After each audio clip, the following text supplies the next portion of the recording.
Hi guys, welcome back to another episode of the Kickoff Discussion Podcast. Well, I apologize that I've been off for like a week now, and I've not been able to make any videos. I apologize for that, and that is due to something that I lost that is so very dear to me. I don't want to go into that because it's just my own personal life. So please forgive me for that. So tonight, Barcelona are out of the Champions League and Inter proceed into the final of the UEFA Champions League 2025. It is the best. I would say the best and the craziest Champions League game I have watched in a long time, because tonight it was a complete drama from both sides.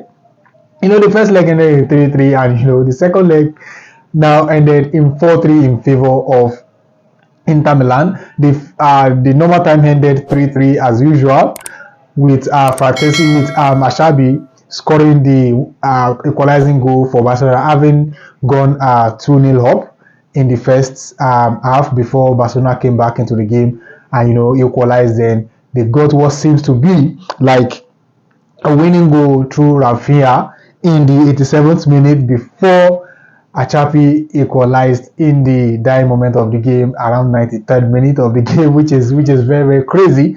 And the game went to the extra time where Fratesi finished for Inter Milan inside the box. It was the coolest finish ever, in that crucial moment of the game.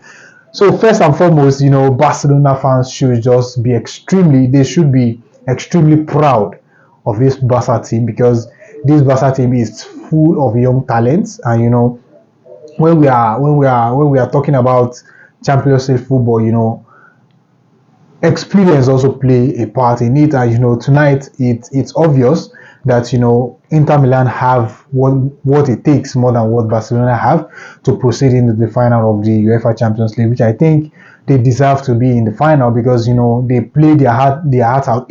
Any of the team that proceeded into the final deserve to be in the final.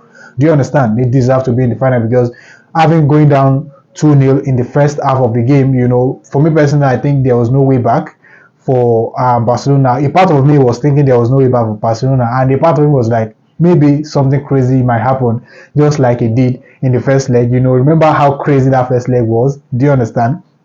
Inter Milan also, they went 2-0 up in the first half as well before they threw it away, and they equalized again.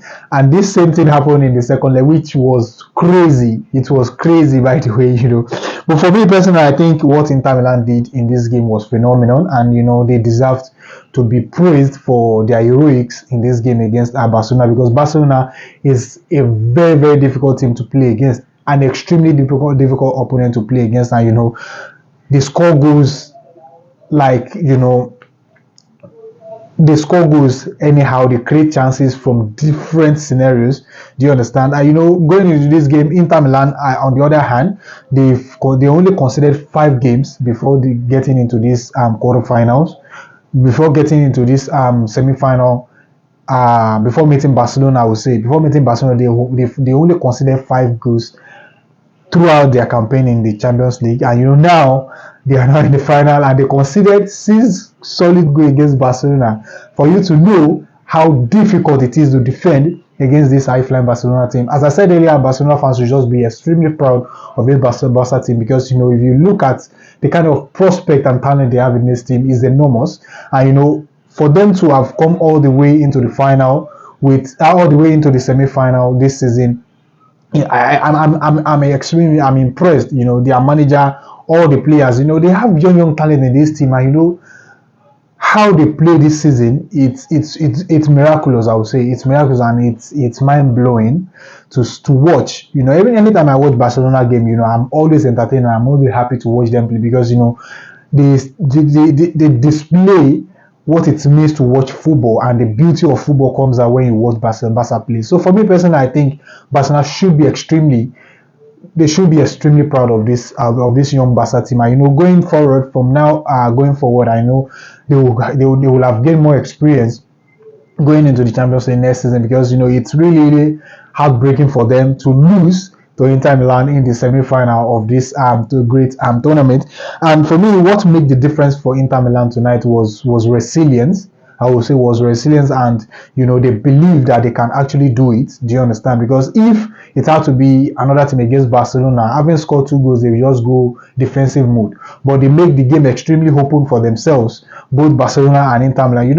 I've said this multiple times that defensive highlight that Barcelona play might be their downfall, and today it's rightly so, because they left themselves vulnerable on multiple occasions, and Inter Milan took advantage of that, and they got the victory against Barcelona. From Inter Milan's perspective, there are 4 things that made that difference for them. Number one, aggressive high press, most especially in the first half, constant overload, counter press, and low block. These are 4 things that Inter Milan did extremely well, most especially in the first half, that made that difference for them, and that gave them that advantage and that morale going into the second half of that game.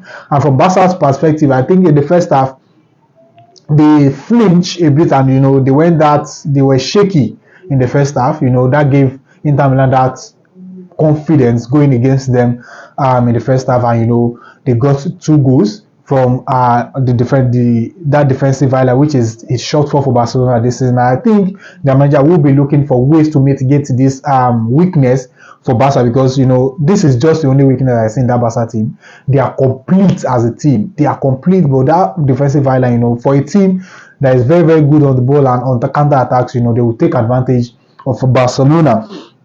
And counter press, like constant overload. Anywhere there is ball, there will be like 3-4 Inter Milan players, and they will try as much as possible to make sure like they take the ball out of that place, and the switch play, which exposed Barcelona often time in that game, is exposes them, and it's really crazy how Inter Milan were able to manage that game in terms of their constant overload whenever, maybe on the side of the pitch, whenever they have the ball, whenever they have the possession. And their counter press as well was effective in the first half, because whenever they lost possession of the ball, they tried as much as possible to quickly gain the ball back. And the last one is their aggressive, their high press. In the first half, they make it extremely difficult for Barcelona to play out from the back, maybe for like 10-15 minutes of the game, and that makes Barcelona a little bit shaky, and if it forces them to take radical decisions like shooting, like playing long balls, which they lost the majority of those balls to Inter Milan. And their low block was effective as well. I would say it was effective because they defended really well against this Barcelona team, because if not, Barcelona would have scored like 4-5 goals in this game, which I think was brilliant. And from Barcelona's perspective, I said earlier that their defensive high press, their high defensive high line, was really a shortfall for them going into this game. I know they made difficult. Inter Milan made it extremely difficult for them to keep that high line. Majority of the time they got away with it, but this time around they fall to Inter Milan's trap. And Inter Milan's low block sometimes in the first half make Barcelona took radical decisions like shooting up from outside the box, which give Inter Milan some relief whenever Barcelona attacked them, which I think if it had to be normal proper Barca team in that first half, I think maybe they would have scored multiple goals going, maybe the contest would have even been over from the first half. But in the second half they came back into the game, and they got a well-deserving equalizing goal through Eric Garcia. Then the second goal through Daniel Olmo, and what seems to be like the winning goal through Rafinha. That two equalizing goals was assisted by their left back. Its name has gone off my head. Beating one into the box. And they made the best of those crosses into the box, because Inter Milan didn't show any sign of weakness, especially defending against in low block against Barcelona. But that cross into the box really exposed Inter Milan, and Barcelona got 2 goals, and Rafinha got a beautiful goal, what seems to be like a beautiful a winning goal in the 87th minute of the game. Overall, individually, do you understand? Individual performances my goodness, Lamine Yamal is something else. This boy is something else, and for me personally, I don't know what else I will say about Lamine Yamal. I've talked about him multiple times on this channel, and this boy has constantly displayed excellence whenever he plays for Barcelona, whenever he's on the ball. Tonight they have like 2-3 players that doubled down on him, that marked him, and he still find his way around this. Still find his way around 3 players, despite the fact that they double down on him. He still find his way around 3 players and create beautiful chances without this boy. I don't know this boy, like, what he displayed on the field is beyond his age. Let's just agree on that. What he displayed on the field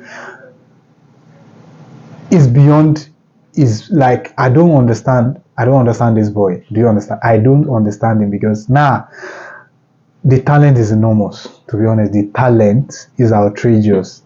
Lamine Yamal, just like, the future is bright for this boy, honestly speaking. And the last semi-final they played, I think that was his 100th game for Barcelona, a teenager. Do you understand that confidence? I don't know where you see that confidence from. Players of his age are still playing for the probably under 15, and probably they are under 20. Do you understand? He's playing at the highest level with so much confidence. No, this boy, I'm impressed. Always, I'm impressed whenever I watch Lamine Yamal play. And I think what gave him that platform is simply because of that Barcelona's financial problem, because they were not able to sign proper players, and that forced them to look into their academy and bring these players. If you look at Barcelona, I think the academy players that constituted that Barcelona team is, I think maybe they're around 60-70% of their academic product, and best academic product in the world, best academic structure in the world. So we've known them to create this kind of talent, and for me, I think this boy's talent is outrageous. Honestly, his talent is outrageous. And again, Sommer deserves to be that man of the match, because he made crucial saves for Inter Milan. I know he personally, his saves took Inter Milan into the semi-final of the game of the Champions. He took them to the final of the Champions League, because if he doesn't make all these outrageous saves for Inter Milan, I think Barcelona will have just walk away with the victory. Because if he was at the best for Barca tonight, for Inter Milan, he was at his best. That is brilliant by Sommer. And lastly, Denzel Dumfries. That guy is a machine. Honestly, in the first leg, he scored 2 beautiful goals for Inter Milan to keep them in the contest. And tonight again, I think it got around maybe 2 assists for Inter Milan as well. So for me, I think that guy, that guy is a machine. He alternates both box like he did nothing. Do you understand? He alternated both box as if he did nothing. And it was replaced, I think, in the extra time, in the first half of the extra time of that game. And he deserved to rest, because that guy was a machine throughout that game. Now, these are just the things that I observed from the game. You can drop it in the comment section. Let me know what you think. Drop your opinion. Let me know what you think about the game. If you are just coming across this video for the very first time, please do it, like, and subscribe. And if you are already, please smash the like button and drop your thoughts in the comment section. Thank you very much, and I'll see you in another episode. And bye for now.